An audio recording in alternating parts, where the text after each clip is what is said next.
오늘 이 시간에는 문제를 푸는 열쇠는 기도입니다. 네, 이런 메시지를 함께 은혜 나누고자 합니다. 예수님께서는 가시는 곳마다 천국 복음을 전하시고 전하시는 그 복음을 사람들에게 또 가르치셨습니다. 그럴 때마다 많은 사람들이 왔죠. 그래서 많은 사람들에게서 귀신을 물리치시고 병든 자를 고치시고 때로는 죽은 자도 살리시는 기적을 일으키셨어요. 네, 많은 사람들이 언제나 예수님이 가시는 곳에는 정말 인산인해를 이루었던 것입니다. 이렇게 예수님의 소문을 듣고 이 가나안의 한 여자가 예수님을 찾아왔는데, 이 여자에게는 흉악한 귀신 들린 딸이 있었어요. 그런데 이 딸을 예수님께서 고쳐주실 것이라는 그 믿음의 확신으로 이제 예수님을 찾아온 것입니다. 그런데 오늘 예수님의 태도가 좀 의외의 모습을 우리에게 보여주고 있거든요. 이것은 자신의 딸이 흉악한 귀신이 들렸는데 예수님이라면 능히 고쳐주실 것이라는 이런 믿음을 가지고 찾아왔는데 예수님은 냉정하셨다는 거예요. 어떻게 보면 우리가 예수님의 그 태도, 그 외면상의 모습만을 본다면 자존심을 짓밟는 것도 같고, 당신을 의지하고자 찾아온 이 가나안 여자에 대해서 그 인격을 무시하고 짓밟는 이런 모습이 보이기도 합니다. 사실은 그렇지는 않지. 지금 오늘 성경에서 보이는 거예요. 자, 예수님이 어떻게 하셨는가 하면은요, 이 가나안 여자가 찾아왔습니다. 그런데 예수님께서 어떻게 하셨나요? 한 말씀도 대답하지 않으셨어요. 한 말씀도 대답하지 않으십니다. 그러니까 제자들이 예수님께 와가지고, 예수님, 저 여자가 너무 시끄럽게 해요. 그러니까 그냥 보내세요. 이렇게 말을 했어요. 그런데 한글 성경에서는 그냥 보내라는 말씀이지만, 사실은요, 이 원문에서는 어서 빨리 저 여자의 간청을 들어주셔서 시끄럽지 않도록 얼른 내보내세요, 이 말씀이거든요. 아무튼 예수님은 한 말씀도 대답하지 않으셨고, 제자들이 얼른 청을 들어주셔서 그냥 가게 하세요, 이렇게 제자들이 말할 때 예수님이 그 여자에게 말씀을 하시기를, 나는 이스라엘 집에 잃어버린 양 외에는 보내심을 받지 아니하였다, 이렇게 말을 하는 거예요. 한 사람이 찾아와서 간청을 할 때 아무 말씀도 대답하지 않으셨다는 것은 그 여자가 무척 자존심이 상하는 거 아니겠어요? 사람이 말을 하는데 대꾸를 안 해요. 이거 뭡니까? 무시하는 거지요. 아주 기분 나쁜 거예요. 그런데 나는 이스라엘 집에 잃어버린 양 외에는 보내심을 받지 않았다. 이것은 너는 이스라엘 사람들이 아니야. 너는 이방 사람이야. 나는 너를 고쳐줄 수 없어. 너의 딸을 고쳐줄 수 없어. 아주 매정하게 거절하시는 거거든요. 그런데 이 여자는 거기에서 물러서지 않습니다. 예수님께 절을 하면서 또 불쌍하게 여겨주세요, 내 딸을 고쳐주세요, 이렇게 간청을 합니다. 그럴 때 예수님이 뭐라고 하시나요? 자녀의 떡을 취하여 개들에게 던짐이 마땅하지 아니하니라. 완전히 무시하는 거죠. 그냥 개에게 주는 것이, 이렇게 말하는 것도 아니라 개에게 던지는 것이 마땅치 아니하니라. 얼마나 무시하면, 예를 들어서 거지가 와도요, 밥을 항상 차려줄 수는 있어도 던지지는 않습니다. 자녀의 떡을 취하여 개들에게 던짐이 마땅하지 아니하니라. 예수님이 이렇게 말씀을 하셨다니까요. 그럼에도 불구하고 이 여인은 예수님에게 간청을 합니다. 주여, 올소이다마는 개들도 주인의 상에서 떨어지는 부스러기를 먹나이다. 그러면서 이 예수님으로부터 응답을 받고 자기 딸이 고침을 받는다 하는 것입니다. 이 가나안 여자가 어떠한 모습으로 어떻게 기도를 드린 것일까? 우선 이것을 한번 살펴보고자 합니다. 자기 딸의 흉악한 귀신이 들렸는데 예수님이 고쳐주셨어요. 어떻게 기도하신 걸까? 어떠한 모습으로, 어떠한 동기로 기도한 것일까?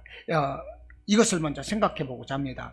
첫째는요, 딸을 사랑하는 부모의 간절한 마음이었다는 것입니다.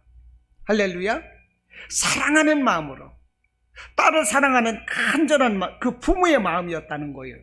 그런데 오늘 마태복음 우리가 15장에서 이제 가나안 여자가 그 딸이 흉악한 귀신이 들렸다 이렇게 기록을 하고 있는데, 이 말씀이 동일하게 마가복음 7장에서도 기록을 합니다. 그런데 마가복음 7장에서는 이 가나안 여인이 아니라 수르보니게 여인 이렇게 기록을 하고 있거든요. 그러니까 하고 있다는 것입니다. 그래서 마가복음 7장에 이 수르보니게 여인이라는 이 글을 통해서 살펴보면, 이 수르보니게 지역에서 이 여자가 예수님을 지금 찾아왔거든요. 그러니까 거리상으로 볼 때 굉장히 먼 거리라는 거예요. 이 먼 거리를 흉악한 귀신 들린 딸을 고치기 위해서 예수님을 찾아왔다는 것입니다. 이것은 이 딸을 사랑하는 부모의 간절한 마음이었다는 것입니다. 이렇게 딸을 사랑하는 부모의 마음으로 찾아왔는데 예수님이 뭐라고 하세요? 한 말씀도 대답하지 않으시잖아요. 이스라엘 집에 잃어버린 양 외에는 나는 보내심을 받지 않았다. 이스라엘이 아닌 이방인 너에게는 고쳐줄 수 없다 이거거든요. 자녀의 떡을 취하여 개들에게 던질 수가 없다. 개들에게 줄 수 없다. 이렇게 자존심이, 이 여자는 지금 상해 있을 수도 있는 거예요. 어떻게 보면 예수님으로부터 저주를 받았어요. 그런데 자존심도 저주도 이 여자에게는 중요하지 않습니다. 심지어 자기 자신의 생명이 죽어진다 할지라도 이 여자에게는 중요하지 않아요. 이 여자에게 중요한 게 무엇이겠습니까? 어떻게 하면 내 딸을 살릴 수 있을까? 그거거든요. 이 마음이 부모의 마음, 어머니의 마음이라는 거예요. 할렐루야. 이 마음이 부모의 마음, 어머니의 마음인 거예요. 사실은 우리 하나님의 마음이 이런 마음이에요. 그래서 당신의 자녀를 살기 위해서 독생자 외아들 예수 그리스도까지도, 예수님까지도 이 땅에 보내주셔서 십자가를 지고 죽임을 당하고 저주를 받는 이런 일을 성부 하나님께서 하셨다는 것입니다. 여러분들 이해가 되십니까? 여러분, 부모의 사랑은 하늘보다 높다고 그럽니다. 바다보다 넓고 깊은 것이 부모의 사랑인 거예요. 제가 우리 어머니가 돌아가시기 전에 요양병원에서 딱 1년 6개월 계셨는데 치매시거든요. 치매라서 언제 정신이 나갈지 몰라요. 우리 큰매형이 어저께 돌아가시는데 80세 아닙니까? 그런데 하루는 큰사위가 왔는데 원래 우리 시아버지 오셨네. 아이고 어떻게 오셨대요. 그러시다가 정신이 좀 들어오시니까 원래 기란이네, 기란이 왔네, 우리 큰사위네, 이렇게 또 그러다가 또 시아버지 오셨네. 이게 치매거든요. 그런데 치매인데도요, 이 자식에 대한 사랑은 남다르다는 거예요. 자식에 대한 사랑은. 제가 집에서 그 병원까지 딱 160km예요. 160km인데 일주일에 한 번씩 계속 우리 어머니를 찾아갔었습니다. 제가 찾아가면요, 우리 어머니가 치매신데도 불구하고 식사를 잘하세요. 밝으셔요. 저도 또 그리워서 일주일에 한 번씩 갔어요. 돌아가시기 전에는 제가 하루에 한 번씩 계속 갔었습니다. 그런데 갔다 올 때는 마음이 너무 아파. 거기다 어머니를 두고 온다는 게 마음이 너무 아파.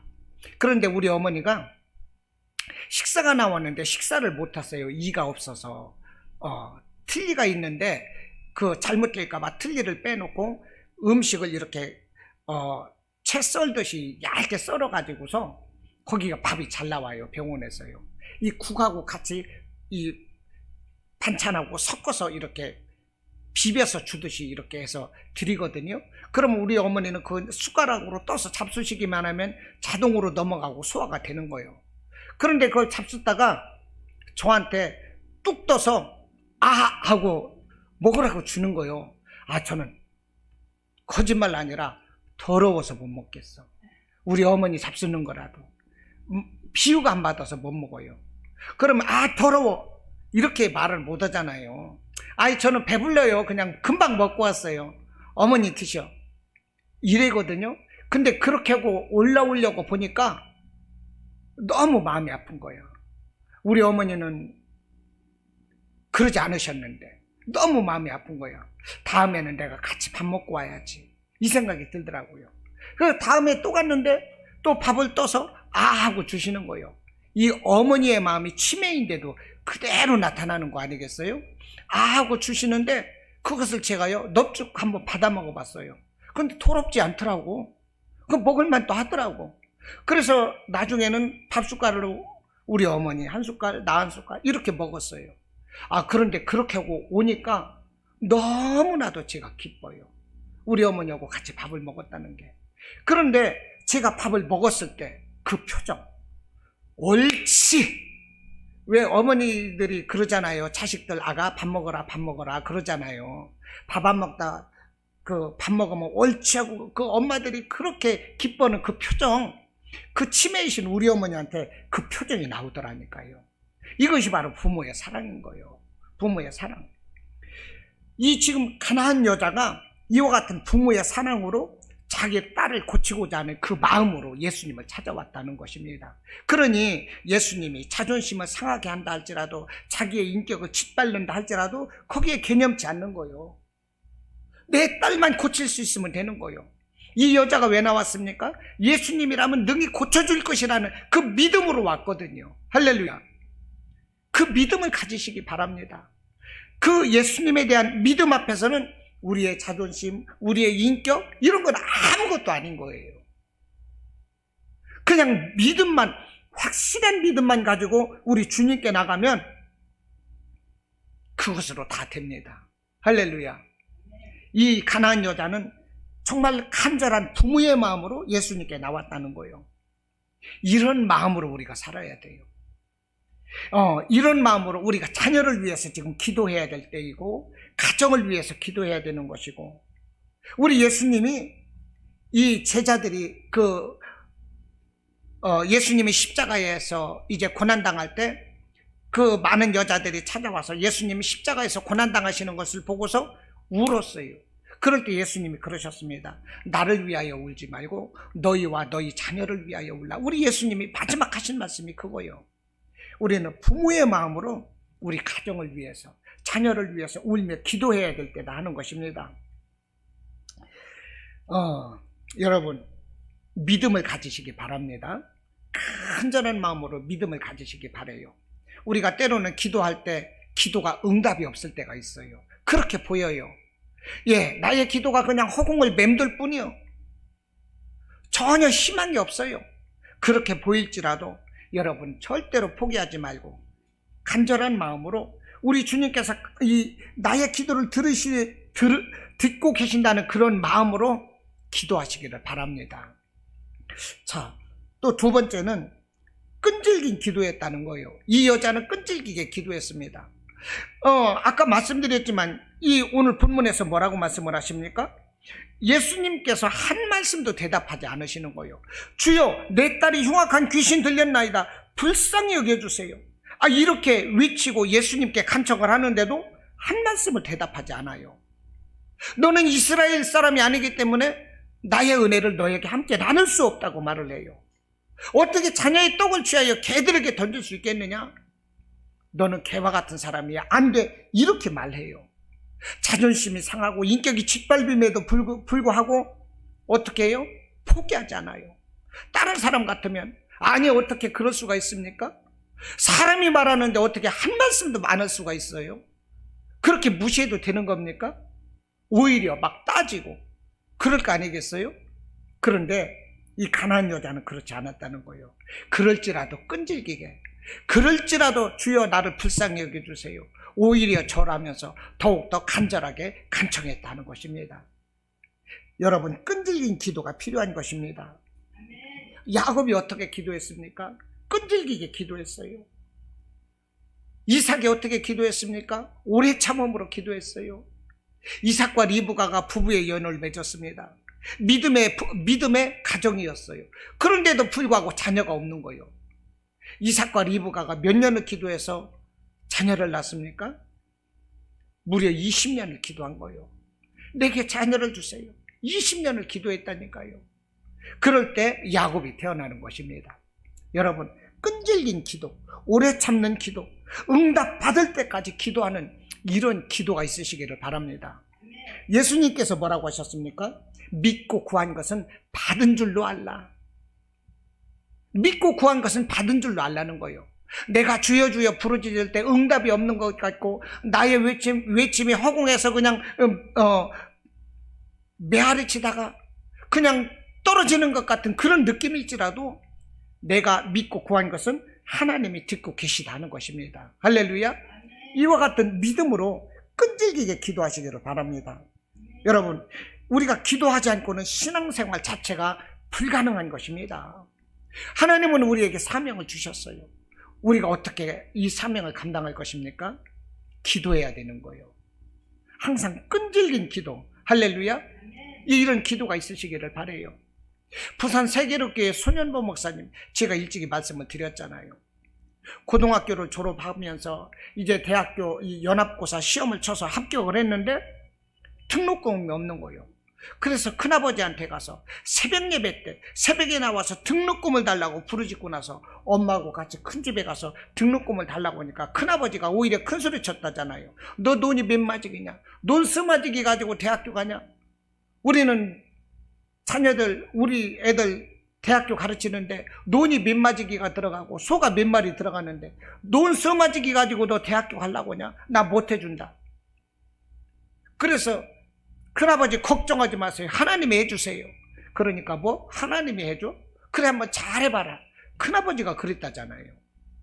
하도 답답해서 이 옛날에 그 알고 있는 그 불연사 스님, 불연사의 그 알고 있는 이제 스님이 계시니까 그냥 답답해서 이 불연사를 찾아갔는데 거기서 정말로 그 주지 스님을 만나고 주지 스님이 등록금을 마련해 줬다는 거 아니겠어요? 얘야, 너 대학교 시험 봤느냐? 예, 봤어요. 등록금 냈냐? 아직 못 냈는데요. 그랬더니 그 다음날 봉투에다 담아서 주지 스님이 대학교 등록금을 주더라는 거예요. 신학대학교 간 거 알면서도. 야, 현보야, 너 학교 다닐 때는 있냐? 집에 멀어서 어떻게 학교 갈래? 아직 준비 안 됐는데요. 그럼 우리 절에서 다녀라. 그러면서 방 하나를 내주더라는 거예요. 이 스님들이 새벽에 일어나서 이 불경을 외우면서 기도할 때 소년부는 새벽에 일어나서 찬송가 부르고 그러고 기도를 했어요. 그러면서 4년 동안 신학대학교를 다닌 거예요. 이게 누가 일하시는 것입니까? 하나님이 일하시는 거잖아요. 여러분, 우리는 이 환경에 신경 쓸 것이 아니라 그냥 하나님만 바라보면 돼요. 하나님이 어떻게 일할 것인가 그 방법은 신경 쓰지 마시기 바랍니다. 그냥 기도하면 하나님이 알아서 하시는 거예요.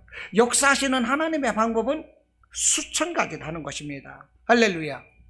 여러분, 우리가 아침에 기도하는 것은 하늘문을 여는 기도가 되는 거예요. 저녁의 기도는 우리가 하늘문을 열고 우리에게 들어온 복을 나가지 못하도록 자물쇠를 채워내는 기도다 하는 것입니다. 그러니 우리가 아침에도 기도하고 저녁에도 기도하고 언제나 끈질기게 이 가나안 여자처럼 이런 기도가 있으시기를 축원합니다. 또 이 여자는 어떻게 기도한 것입니까? 온유한 심성과 겸손한 인격으로 기도했다는 거예요. 마태복음 7장에서 7복에서 온유한 자가 땅을 기업으로 받는다고 그랬어요. 여러분, 온유한 자가 땅을 기업으로 받는다. 이것은 땅을 사고 이런 것일 수도 있지만 제가 묵상을 해볼 때 이 땅에서 땅을 얻는다는 것이 무엇이겠습니까? 이 땅에서 살아가는 자산 아니겠어요? 많은 사람들과 더불어서 함께 할 수 있는 것, 이런 것도 자산이 되는 거예요. 우리가 땅에서 더불어 살잖아요. 우리가 이 세상 현실에서 사는 것이, 이 세상에서 사람들과 더불어 살 수 있는 그 은혜, 이것이 온유한 자에게 주어진다는 것입니다. 하나님은 온유한 자에게, 온유하고 낮아지는 자에게 긍휼을 덧입혀 주시는데, 교만한 자에게는요, 교만한 목을 뻣뻣하게 하는 자에게는 하나님이 은혜를 주시지 않는 거예요. 우리가 이 땅에서 살아갈 때도 마찬가지예요. 온유한 자는 친구가 많아요. 동역자가 생기게 됩니다. 그런데 교만하고 목이 뻣뻣한 자는 어떻습니까? 동역자가 없어요. 친구가 없어요. 그는 늘 혼자인 거예요. 모난 돌이 정에 맞는다고 그러잖아요. 혼자 독야청청하는 사람들, 그냥 그러다 지쳐 낮아빠지는 거예요. 그 사람들은 아무것도 아니에요. 온유하게, 더불어 함께 할 수 있기를 바랍니다. 온유하게 낮아짐으로 이 여자는, 가나안 여자는 기도했다는 거예요. 할렐루야. 여러분, 이 가나안 여자가 어떤 마음으로 왔습니까? 고난의 마음으로 온 거예요. 고난의 마음으로. 자기 딸이 흉악하게 귀신 들렸기 때문에 많은 사람들에게, 많은 의원들에게 고치려고 했을 거예요. 그러나 아무도 고치지 못했어요. 이 고난 가운데 비통한 심정을 가지고 예수님께 온 거예요. 그러니 예수님 앞에 겸손하고 낮아지는 것입니다. 이렇게 기도를 하는 거예요. 이 기도를 하나님은 받아주신다는 것입니다. 사람들이 기도하다 응답이 안 되는 것 같으면 막 소리를 지르고 막 때를 써요. 이것이 기도입니까? 응? 강요하는 거지, 협박하는 거지. 이것은 하나님을, 응? 하나님께 협상하자고 대드는 거요, 뭐요? 협박하는 거요, 뭐요? 이거 기도가 아니다는 거요. 우리는 겸손하게, 할렐루야, 낮아짐으로, 온유함으로, 간절하게, 끈질긴 이런 기도가 우리에게 있어야 되는 것입니다. 이렇게 기도했을 때 예수님이 뭐라고 하십니까? 28절에서 28절에서 예수님 뭐라고 하십니까? 예수께서 대답하여 이르시되 여자여 네 믿음이 크도다. 네 소원대로 되리라 하시니 그때로부터 그의 딸이 나으니라. 응답 받았어요, 이 여자는. 그런데 보십시오. 여자여 네 믿음이 크도다. 예수님이 이렇게 말씀을 하실 때 얼마나 기쁘셨겠어요. 여자여 네 믿음이 크도다. 예수님은 이걸 바라고 계셨던 거예요. 한 말씀도 대답하지 않으셨고, 이스라엘 집에 잃어버린 양 외에는 나는 보내심을 받지 않았다. 자녀의 떡을 취하여 개들에게 던지는 것이 마땅하지 아니라, 겉으로 보기에는 아주 인정사정 없이 이런 모습으로 예수님이 처음 이 가난안 여자를 대했지만, 예수님의 진짜 마음이 무엇이었겠습니까? 그럴지라도 믿음에 바로 서서 포기하지 않는 이런 신앙으로 바로 서기를 이 예수님은 이 여자에게 바라셨던 것입니다. 그런데 이 여자에게서 이런 모습이 나타났잖아요. 그럴 때 비로소 예수님이 응답해 주시는 거예요. 여러분, 우리에게 있어서 현실은 예수님이 한 말씀도 대답하지 않으시는 것 같을 때가 있어요. 난 너에게 응답해 줄 수 없어. 너의 모습을 보니까 응답 받을 수가 없어. 너는 아직도 안 됐어. 이런 모습이 때로는 우리에게 있을 수 있거든요. 아, 내가 예수님 앞에 온전치 못한 건가? 그래서 응답이 없는 건가? 나는 정말 아무나 응답 받을 수 없고 나는 제외된 사람인가? 이렇게 생각될 수 있잖아요. 그러나 그게 아니거든요. 예수님은 내가 이 고난 가운데서 더 믿음에 바로 서고 온전하기를 원하신다니까요. 나를 훈련하고 교육하시는 거예요. 이와 같은 이 고난에서 혼자 있는 것 같은 이런 때에 예수님께 인정을 받아야 되는 것입니다. 이 여자는 이렇게 인정을 받았다는 거예요. 여자여 네 믿음이 크도다. 예수님은 정말 기뻐하신다니까요. 여자여 네 믿음이 크도다. 내가 그렇게까지 데리고 않고 너에게 정말로 심할 만큼 말을 했는데도 불구하고 네가 끝까지 오래 참는 마음으로 나에게 기도하고 이 너의 믿음이 정말 크구나. 자랑스럽다. 대견하다. 우리 예수님은 이렇게 말씀을 하는 거예요. 이런 마음을 가지셨을 거예요. 이 가난안 여자의 이런 신앙, 이런 기도의 마음, 이런 모습이 우리의 모습이 되어야 되는 것입니다. 할렐루야. 자, 이렇게 이 여자가 기도했을 때 응답받았다는 거예요. 그런데 이와 같은 이 가난안 여자의 이 기도 비결은 무엇이었을까? 이렇게까지 기도하고자 하는 그 마음, 그 동기가 어디에서 나온 것일까? 생각해 봅니다. 그것은 예수님이 누구이신가? 그것을 알아보았기 때문이다 하는 것입니다. 왜 이렇게 자기의 자존심, 자기 인격도 다 짓밟히는 듯 하면서도 그걸 내려놓고 이렇게 기도할 수 있었느냐는 거예요. 그것은 예수님이 누구이신가? 하나님의 아들이시다. 이분은 하나님이시다. 약속된 메시아 구원자다. 이것을 이 가나안 여자는 알았다는 거예요. 이 여자가 뭐라고 그럽니까? 주 다윗의 자손이요. 이렇게 말을 하잖아요. 예? 주 다윗의 자손이요. 몇 절인가? 22절에서 보니까 소리질러 이르되 주 다윗의 자손이여 나를 불쌍히 여기소서, 이렇게 말한다는 것입니다. 여기서 주라는 것은요, 헬라어로 퀴리오스라고 그러는데 주인이시다 이런 거예요. 그런데 종을 이제 둘로스라고 그럽니다. 퀴리오스, 주라, 이렇게 말을 했다는 것은 나는 둘로스, 나는 당신의 종입니다. 당신은 나의 생사 여탈권을 가신 주인이십니다. 이렇게 주님으로 불렀다는 것입니다. 주 다윗의 자손이요. 그리고 또 뭐라고 그래요? 다윗의 자손이요, 이렇게 말을 하는 거예요. 다윗의 자손이라는 것은 구약 성경에서 한결같이 말씀을 하고 있는 메시아 구원자를 의미하는 것입니다. 이사야서 11장은요 메시아로 오실 분을 기록을 한 글이 이제 이사야 11장의 말씀인데, 이사야서 11장 1절은 이렇게 말을 합니다. 이새의 줄기에서 한 싹이 나며 그 뿌리에서 한 가지가 나서 결실할 것이요, 그랬어요. 이새가 누구입니까? 다윗의 아버지지요. 이새의 줄기에서 한 싹이 나며 그 뿌리에서 한 가지가 나서 결실할 것이요, 이것은 다윗의 후손으로 메시아 구원자가 오실 것이다, 이런 말씀인 거예요. 또 이사야서 11장 10절로 말씀을 합니다. 그날에 이새의 뿌리에서 한 싹이 나서 만민의 기치로 설 것이요 열방이 그에게로 돌아오리니 그가 거한 곳이 영화로우리로다. 다윗의 후손으로 메시아 구원자가 올 것이다. 구약 성경에서 이렇게 말씀을 하고 있다는 것입니다. 대표적인 것만을 제가 읽었을 뿐이에요. 그리고 이 다윗이 하나님께 순종을 할 때 하나님께서는 다윗에게 말씀을 했어요. 너의 후손이 영원한 왕조를 이룰 것이다. 이것은 무엇입니까? 다윗의 후손으로 메시아가 날 것이라는 간접적인 하나님의 말씀이었던 것입니다. 그래서 신약성경에서 이 마태복음 1장 1절로 신약성경 처음 시작하는 그 말씀에 아브라함과 다윗의 자손 예수 그리스도의 계보라, 이렇게 적고 있다니까요. 놀랍잖아요. 아브라함과 다윗의 자손 예수 그리스도의 계보라, 이렇게 말한다는 것입니다. 또 마가복음 10장에서 보면 이 앞을 보지 못하는 맹인 바디메오의 이야기가 나오는데, 앞을 보지 못하다 보니까 이 맹인은요 이 거지로 살아갔습니다.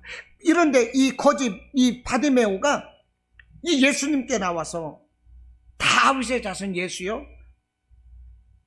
이렇게 또 외치고 있거든요. 다윗의 자손 예수여 나를 불쌍히 해줘서 내가 보기를 원하나이다. 여러분, 다윗의 자손, 예수님이 누군가를 아는 자는 늘 복을 받아요. 지금 우리가 마태복음 15장을 읽고 있습니다. 15장 21절로 28절까지 보았는데 15장 1절에서부터 20절까지만 해도 무슨 얘기냐? 바리새인들, 장로들, 이 사람들이 예수님과 지금 말장난하는 얘기가 기록되어 있는 거예요. 예수님의 말씀에 아멘으로 대답하지 못하고 예수님께 대항하는 이런 모습이거든요. 예수님이 주님이다 뭐다 이런 호칭도 없어요. 그런데 지금 이 가나안 여자는 어떻습니까? 이방 여자인 거예요. 이방 여자. 그런데도 이스라엘 사람이 아니에요. 그런데도 예수님을 주님이시다, 다윗의 자손이다, 이렇게 말하고 있잖아요. 벌써 비교가 되는 거예요. 여러분, 예수님의 제자들은 어떻습니까? 예수님을 다윗의 자손이라고 아직 부르지 않았어요. 주님이라는 호칭도 없어요. 그냥 선생님, 랍비요, 이렇게 부르고 있을 뿐입니다. 그런데 이 여자는 예수님이 구약 성경의 예언에 따라서 이 땅에 오신 메시아 구원자시다, 이것을 알고 이렇게 예수님께 고백을 하고 있다는 것입니다. 놀랍잖아요. 여러분, 우리가 무엇을 알고 무엇을 바라보느냐, 이것은 대단히 중요하다는 것입니다. 할렐루야. 우리가 무엇을 아느냐, 무엇을 바라보느냐, 이거는 중요하다는 거예요. 박한수 목사님이 설교 가운데 이 말씀을 하시더라고요. 이 우리나라 그 사업가가 이 사업을 위해서 중국에 들어가셨답니다.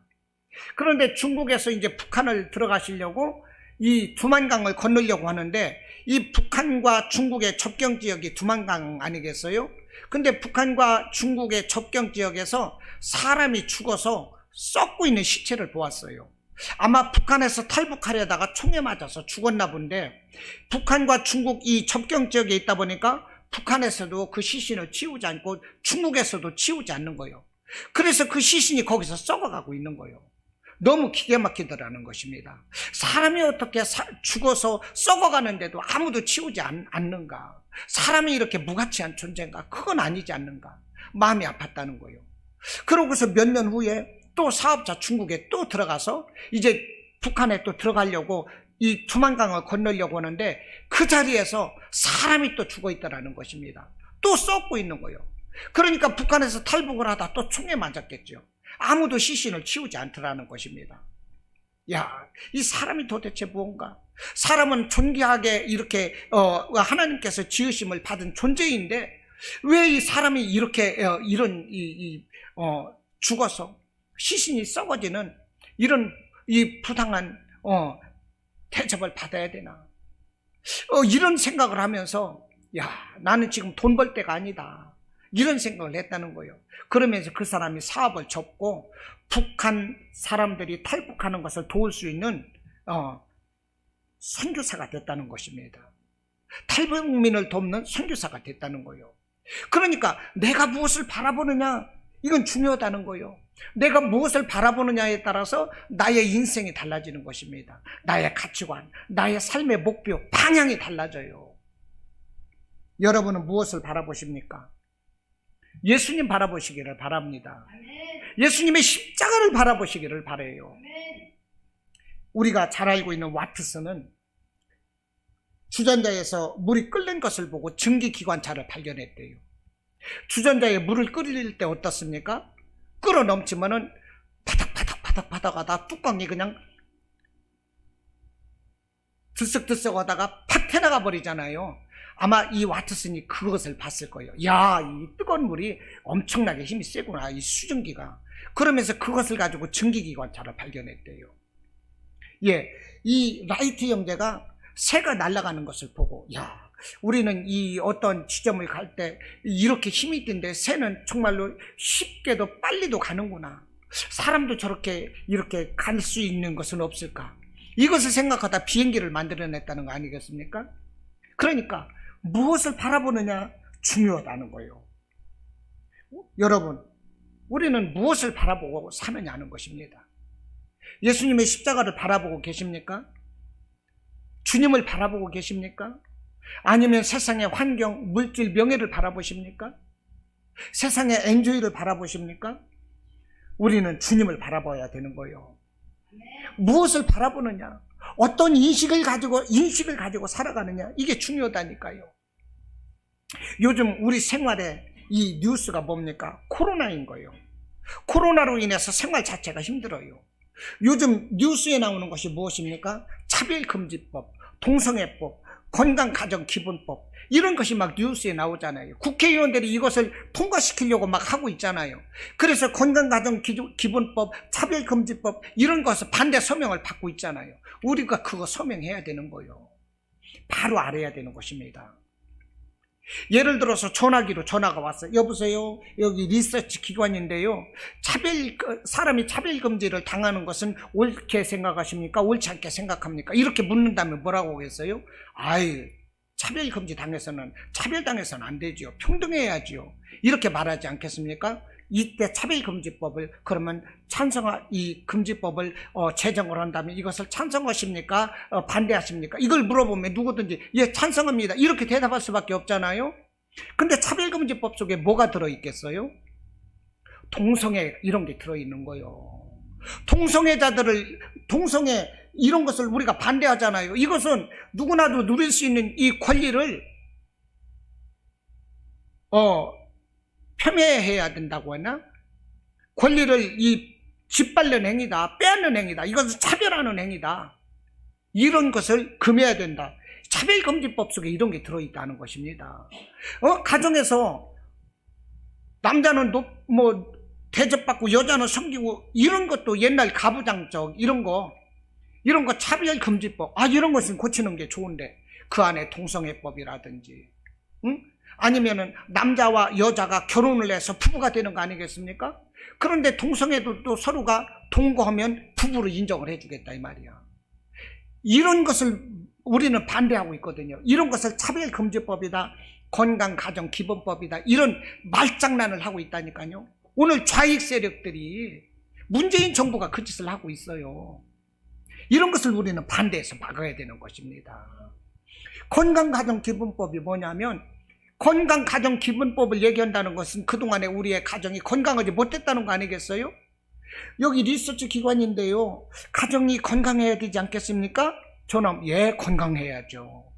그러면 이 건강가정 기본법을 제정하는 것에 대해서 어떻게 생각하십니까? 찬성합니다. 그러면 통과가 되는 거예요. 동성애자들도 부부가 될 수 있는 거예요. 남자가 엄마가 될 수가 있는 거예요.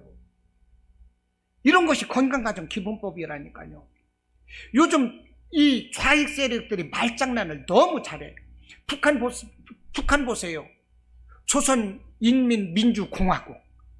세상에서 가장 악독한 놈들이 조선인민민주공화국이래요. 좋은 말을 다 갖다 붙였어요. 이런데 사람들이 넘어간다니까. 우리는 똑바로 알고 정말로 똑바로 보고 분별력을 가진 이런 사람들이 되어야 되는 것입니다. 우리 성도들이 살아갈 길은 오직 믿음의 주요 온전케 하시는 예수님을 바라보는 것이다 하는 것입니다. 사도 바울은 말을 했어요. 빌립보서 1장 20절로 나의 간절한 기대와 소망을 따라 아무 일에든지 부끄럽지 아니하고 내가 살든지 죽든지 내 몸에서 그리스도만이 존귀하게 되기를 원하노라 그랬어요. 어떻게 이런 고백이 나오는 것입니까? 생명의 주인이신 예수를 알아보고 있는 거예요. 그러므로 내 몸에서 내가 살든지 죽든지 오직 주님이 나타나시면 그것으로 그만인 거예요. 그것으로 만족하겠다는 것입니다. 여러분, 예수님이 누구십니까? 나의 생명의 주관자이신 거예요. 나에게 생명을 주신 자예요. 그 예수님을 바라보시기 바랍니다. 그 예수님을 높이시기를 바라요. 그 예수님 안에 있을 때 여러분, 우리는 기도할 수가 있고 그분에게 나갈 수 있다니까요. 우리의 삶은 변화되는 것입니다. 그 예수가 내 안에 있을 때, 내가 예수를 날 때 나는 열정적인 삶을 살아갈 수가 있고 성령 충만한 삶을 살아갈 수가 있고 예배의 삶을 살아갈 수가 있다는 것입니다. 왜 뜨겁게 예배 못 드리는 겁니까? 왜 성령 충만하지 못한 거예요? 왜 말씀을 안 보는 것입니까? 내 안에 예수가 없기 때문에 그래요. 내가 예수로 뜨겁지 않기 때문에 그런 것입니다. 이 가나안 여자, 이방 사람이에요. 멀리서 왔어요. 그런데 주 다윗의 자손이요. 얼마나 놀라운 고백인 것입니까? 이와 같은 예수님에 대한 고백, 그 믿음, 신뢰, 확신, 이와 같은 신앙이 있으시기를 축원합니다. 할렐루야. 예수가 내 안에 있을 때 내가 올바른 인격이 나오고 나에게 이런 영성이 생겨나는 거예요. 예수가 내 안에 있을 때 서로를 섬기게 되는 것입니다. 겸손해진다니까요. 서로를 격려해주고 칭찬해주고 이러면서 공동체는 세워질 수가 있어요. 그런데 내 안에 예수가 없다면 어떻게 되겠어요? 비방하는 거요. 예배를 예배답게 드리지 못해요. 나는 늘 냉랭하고 차가워요. 그러니 어떤 말씀도 은혜가 되지 않아요. 예수가 내 안에 없으면 어떻게 됩니까? 수근수근 써놓곤 하고 뒤에서 어떤 성도는 어떻고 어떤 성도는 어떻고 아이고 그렇대 저렇대. 예수가 없으면 그런다니까요. 예수가 없어서. 그러니까 그 사람을 보면 알아. 이 사람 마음속에 예수가 있구나 없구나. 추우시면 꺼도 돼요. 네. 이 사람 속에 예수가 있구나 없구나.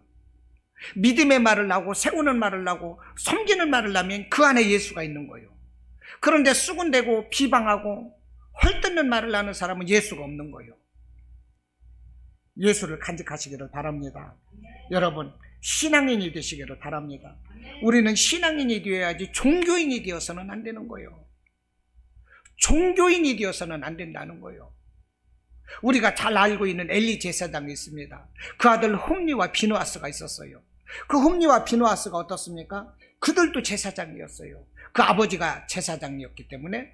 그래서 사람들이 예물을 가지고 성전에 예물을 가지고 오면 고기채 먼저 빼앗아 버렸어. 그 사람들이.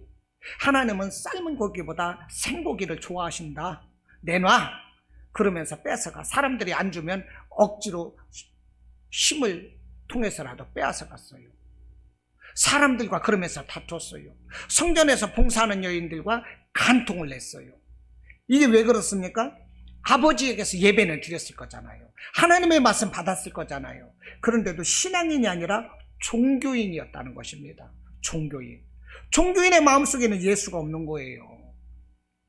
우리가 잘 알고 있는 대로 우리 이스라엘은 사사시대였습니다. 사사가 왕처럼 지도자가 되어서 다스리는 시대였어요. 하나님의 말씀 통해서 사사가 다스렸어요. 엘리도 사사였고 사무엘도 사실 사사입니다. 사무엘 아들도 사사로 세움을 받았어요. 그런데 사무엘에게 두 아들이 있었는데 장자의 이름은 요엘이고 차자의 이름은 아비야랍니다. 그런데 이 사람들이 사무엘이 늙으면서 사사로 두 아들을 세웠는데 이들의 믿음이 좋지 못했어요. 이들이 믿음이 좋지 못하니까 이스라엘 백성들이 말을 하는 거예요. 당신들의 아들들의 행위가 당신과 같지 아니하니 그 당신의 아들들에게 이 나라를 어떻게 맡길 수 있겠습니까? 우리가 그 당신의 아들들을 어떻게 왕처럼 사사로 섬길 수가 있겠습니까? 그러니 우리에게 다른 나라와 같이 왕을 주십시오. 이렇게 그 사무엘의 그 아들들이 온전치 못함으로 인해서 이스라엘 백성들이 왕을 요구했다는 거예요. 그래서 왕정 시대로 들어서는 것입니다. 그래서 세운 왕이 누구입니까? 사울 왕이 되는 거예요. 사무엘이 그렇게 훌륭했는데도 불구하고 그 두 아들 요엘과 아비야는 온전치 못했다는 것입니다. 신앙인이 되지 않고 종교인이었다는 거예요. 그러므로 이스라엘의 왕정 시대가 들어서고 사울 왕이 들어섰다니까요. 다윗 왕도 여러 아들이 있었잖아요. 그 암논이라는 그 아들이 있었는데 아내가 여러 명이니까 다 배다른 형제들이거든요. 암논이라는 아들이 그 배다른 그 자매 다말을 사랑했어요. 사랑을 해서 이 자기 여자로 만들어 버렸는데 그랬으면 결혼을 하면 될 것을 가지고 버려버렸어.